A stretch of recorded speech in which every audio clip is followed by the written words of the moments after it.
La mayoría de veces el enemigo es el instinto. Es el instinto aquello lo que nos hace retroceder. Es el instinto lo que nos hace bajar, lo que nos hace ser vencidos, porque escuchamos a la parte del instinto que no hay que escuchar. Esa que nos dice, va, déjalo, va, no lo intentes, va, ¿para qué vas a hacerlo? ¿Por qué tú? ¿Quién eres tú para intentarlo? No lo vas a conseguir. Déjalo, ¿no ves que has intentado ya muchas veces? ¿Otra vez? Y así cada vez. Y es ese instinto el que hace que seamos vencidos en la batalla.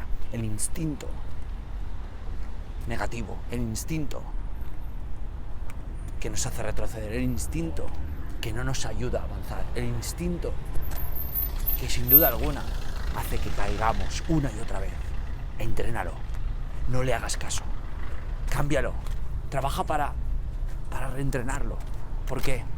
Porque si lo reentrenas y cambias el instinto por el instinto de voy a intentarlo, voy a luchar, voy a golpear, voy a volver, voy a empujar y voy a iniciar de nuevo, ese es el instinto que te llevará donde quieras ir.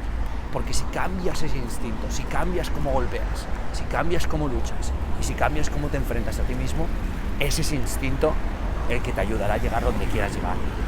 Solo hay que entrenarlo. ¿Cómo? A base de conocerlo, a base de identificarlo, a base de saber que es tu instinto.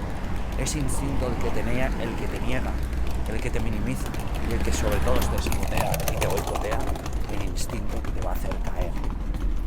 Cada vez que lo veo, lo anoto, lo veo, lo trato, lo trabajo y lo mimo. ¿Por qué? Porque si lo mismo vuelve a aparecer y si vuelve a aparecer vuelvo a verlo. Y cada vez que lo vea lo he visto otra vez y cada vez que lo vea lo he apuntado. Y así, una y otra vez. ¿Por qué? Porque sé que no lo voy a vencer a la primera, pero sé que lo voy a vencer a la vez 100.000 o a la vez 1.000.000. Y cuando sea a la vez 1.000.000 o cuando sea a la vez 100.000 o a la vez 400.000, lo venceré. Lo venceré porque lo habré identificado y le diré, no, lo habré entrenado, me habré entrenado. Entonces entrénate. Entrénate a ver ese instinto y a cambiarlo por el instinto de ya te he visto, voy a seguir intentando, no me importa lo que digas, voy a seguir. Entrénate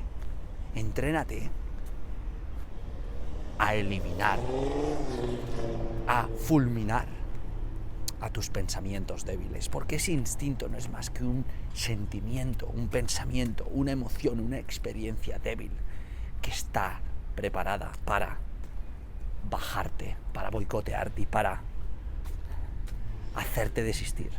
Solo tienes que verlo, solo tienes que apreciarlo y entrenar una y otra vez, con autodisciplina, con autoconsciencia y con iniciativa y sobre todo con amor propio, porque entonces verás ese instinto, eliminarás ese pensamiento débil y entonces transformarás tu instinto en el instinto imparable, imperturbable, invencible, y eso te hará trascender una y otra vez. Ahora acabo de llegar a Albacete, acaba el programa de excelencia para personas en desempleo en Sevilla y me encuentro a punto de empezar en Albacete. Hoy he llegado cansado, he llegado de dormir 4 horas, no tenía ganas de hacer nada. Me he levantado a las 7, me he acostado a la 1:30 trabajando, porque claro, el programa son 3 días, casi 45 horas yo solo. Esta vez 17 personas que han sobresalido y ahora tengo aforo completo en Albacete, a ver cuántos se presentan, 45 personas, pero claro, yo además tengo que trabajar en todos los proyectos en los que estoy involucrado y cuando he llegado estaba cansado, me he levantado a las 7:30 de la mañana, me acosté a las 2, he venido aquí y no tenía ganas de hacer nada. ¿Y sabes lo que he hecho? He ido y he entrenado, he hecho 45 minutos de bici y además de los 45 minutos de carrera y además de los 45 minutos de carrera he hecho 10 minutos de HIIT y luego 20 minutos de power yoga. Y aquí estoy, eliminando mi pensamiento y mi intuición débil y fortaleciéndolo y cambiándolo por aquella imparable. Vea por ello, que nada te detenga.